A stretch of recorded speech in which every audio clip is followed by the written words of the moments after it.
اچھا یاد رکھو ایسے موقع پہ بارات کا کھانا ماں کے ذمے باپ کے ذمے ڈالنا یہ بھی نیچر کے خلاف ہے. خوب سمجھ لو, نہیں یہی بات سمجھ لو. یہ جو لڑکی والے کھانا کھلاتے ہیں نا یہ بھی اللاجیکل ہے. وہ قومیں جن پر انگریز نے حکومت نہیں کی ہے یا ہندوؤں کے ساتھ وہ قومیں نہیں رہی ہیں ان میں آپ کو بارات کے کھانے کا تصور نہیں ملے گا. یہ بھی اللاجیکل ہے. وجہ اس کی ہے, میں تو ان چیزوں پہ شروع سے غور کرتا ہوں کہ مجھے شروع سے سمجھ میں ہی نہیں آ جائے بارات کا کھانا نا کہ یار باپ کے گھر سے بیٹی رخصت ہو رہی وہ کیوں کھلائے بھائی. آپ کہہ سکتے ہو خوشی ہو رہی ہے, ٹھیک ہے خوشی انتہا کے اعتبار سے اس کا فیوچر بن رہا ہے, لیکن وہ دن ماں باپ کے لیے خوشی کا دن نہیں ہوتا, وہ دن ماں باپ کے لیے غم کا دن ہوتا ہے. این اس دن پہ کھانا کھلانا اور کھانا کھلانے کو یعنی ان کو مکلف بنانا کہ اس دن کو سیلیبریٹ کریں, یہ نیچر کے خلاف ہے. میں نے تو یہ بات شروع سے کر رہا تھا. پھر یہ جو ہمارے وزیرستان کے پٹھان لوگ ہیں, مسعودی قوم اور دوسری قومیں, مسعود قوم ہے نا اور دوسری قومیں, میں نے ان میں جا کے ریسرچ کی. میرے شاگرد بھی ہیں بہت سے وزیرستان کے. میں نے کہا یار تمہارے یہاں بارات کا کھانا, میں نے ان کو اپنا فلسفہ نہیں بتایا کہ میری رائے یہ کہ یار یہ نیچر کے خلاف لگتا ہے مجھے یہ کام, میں نے اپنا نہیں بتایا تاکہ ایسا نہ ہو کہ وہ جو آگے بیان دیں اس میں مجھے خوش کرنے کے لیے کوئی غلط بیانی سے کام لیں. تو میرے شاگرد ہیں وزیرستان کے, انہوں نے بتایا کہ مجھے کہا کہ ہمارے ہاں جب بہن بیٹی رخصت ہوتی ہے تو وہ غم کا دن ہوتا ہے, وہ خوشی کا دن. لڑکا تو کھلاتا ہے کٹے ذبح کر کے, ٹھیک ہے نا, بے شک وہ شادی والے دن ہی کھلائے, تو یہ لڑکا دعوتیں کر رہا ہوتا ہے, لڑکی کا باپ دعوت نہیں کرتا. میں نے کہا دیکھو کیونکہ انگریزوں نے حکومت نہیں کی نا وزیرستان میں, انگریز آیا تھا طبیعت سے پٹ کے گیا تھا. پتا ہے آپ کو یہ بات؟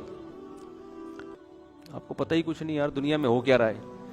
گورے نے جب 100 سال ہندوستان پہ حکومت کی ہے تو یہ وزیرستان کے علاقوں میں وہ حکومت نہیں میں نے ایک کتاب پڑھی, ایک اس زمانے میں گورے کی آرمی میں ایک لیفٹیننٹ تھا, اس نے اپنی کارگزاری بیان کی ہے کہ بہت پرانی, وہ تو بیچارہ دنیا سے چلا گیا ہوگا, تو اس نے کارگزاری بیان کی کہ ہندوستان سے جب ہم آتے تھے نا ادھر کے پی کے سے ہوتے ہوئے ادھر وزیرستان کی طرف آتے تھے تو کتنے پاپڑ یعنی ہمیں بیلنے پڑتے تھے.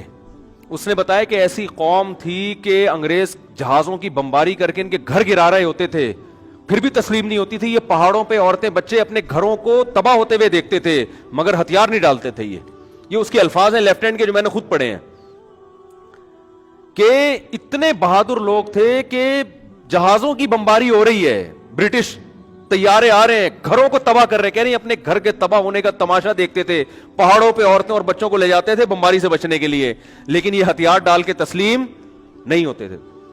تو کیا مسئلہ ہے کہ یہ قوم برٹش کے اور انگریزوں کے ماتحت نہیں رہی, لہذا ان میں ابھی بھی جو کلچر ہے نا وہ اسلام کے زیادہ قریب ہے.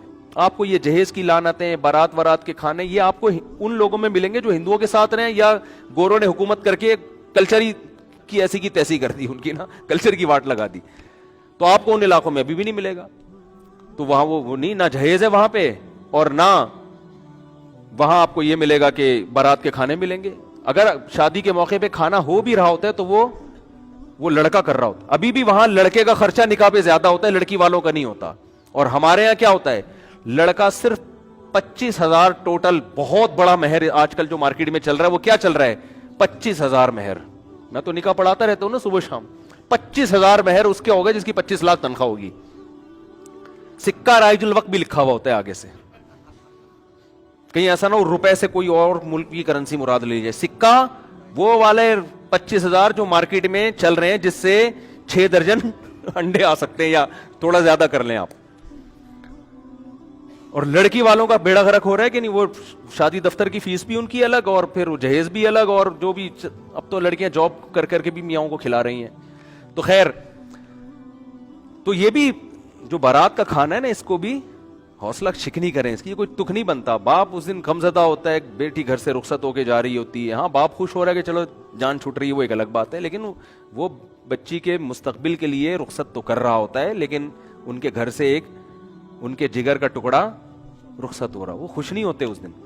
تو اس لیے وہ ولیمہ میں اگلے دن جا کے کھائیں اسی کے گھر جا کے, یہاں کچھ نہیں کرو, یہاں بس نکاح ہوا اپنی امانت ہے بھائی, جیسے وہاں وزیرستان وغیرہ میں ایسا ہی ہوتا ہے, نکاح ہو گیا تمہاری امانت ہے بھائی, لاؤ ماں کو لے کر آؤ, بہن کو لے کر آؤ, رخصت کر کے گھر لے جاؤ. فائرنگ بھی تم ہی کرو گے, پٹاخے بھی تم ہی پھوڑو گے, ٹھیک ہے نا. فائرنگ بھی کرو, پٹاخے بھی پھوڑو, جو بھی کرنا ہے, اگلے دن ولیمہ بھی تمہارے گھر ہوگا, آ رہے ہیں ہم لوگ بھی وہیں پہنچ جائیں گے, آپ کے مہمان ہیں, ہم آ جائیں گے کھانے کے لیے.